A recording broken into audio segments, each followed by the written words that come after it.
பயம் வந்து விட்டது. திரு ஸ்டாலினுக்கும் கூட்டணி கட்சியில் இருக்கின்றவர்களுக்கு பயம் வந்து விட்டது. திமுகவும் அதன் கூட்டணி கட்சிகளும் தோல்வி பயத்தில் இருப்பதாக அதிமுக பொதுச் செயலாளர் எடப்பாடி பழனிசாமி அவர்கள் நேற்று ஓசூரில் நடைபெற்ற சுற்றுப்பயணத்தில் தெரிவித்துள்ளார். இவருக்கு ஆட்சி அதிகாரம் கொடுத்தா அது நல்ல கட்சி. 2001 இதே பாரதிய ஜனதா கட்சியோட திமுக கூட்டணி வைத்ததில்ல. திமுக கூட்டணி வச்சு பாரதிய ஜனதாவோட கூட்டணி வச்சு போட்டிட்டாங்கல்ல. அப்பெல்லாம் பாரதிய ஜனதா கட்சி நல்ல கட்சி, ஆகா ஓகன் புகழ்ந்தீங்க. அண்ணா திமுக போய் பாரதிய ஜனதாவோட கூட்டணி வச்சா அவதூறா பேசுறது நியாயமா? இது எங்க கட்சி, பாரதிய ஜனதா கட்சி, கட்சி.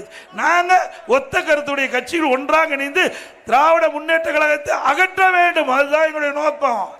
அண்ணா திமுக நோக்கம் திராவிட முன் தீய சக்தி திமுக, மக்கள் விரோத ஆட்சி திமுக நடத்தி கொண்டிருக்கிறது.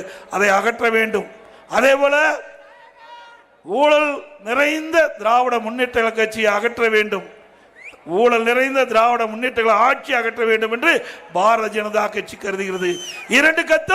இரண்டு கட்சியும் திராவிட முன்னேற்ற கழக அரசு அகற்ற வேண்டும் என்று ஒத்த கருத்து இருக்கின்ற காரணத்தினால கூட்டணி வச்சிருக்கிறோம். இதுல என்ன தப்பு இருக்குது? எங்க பார்த்தாலும் இதே பேச்சு.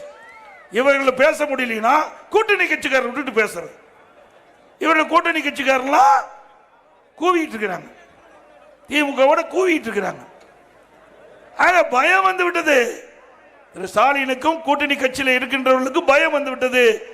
ஆக தோல்வி பயம் வந்த காரணத்தினால வேண்டுமென்றே திட்டமிட்டு அவதூறு பிரச்சாரத்தை நாள்தோறும் பேசி வருகிறார்கள். சிந்திச்சு பாருங்க. செய்திகளை உள்ளது உள்ளபடி தெரிந்து கொள்ள ரெஃப்ளெக்ட் நியூஸை சப்ஸ்கிரைப் பண்ணுங்க.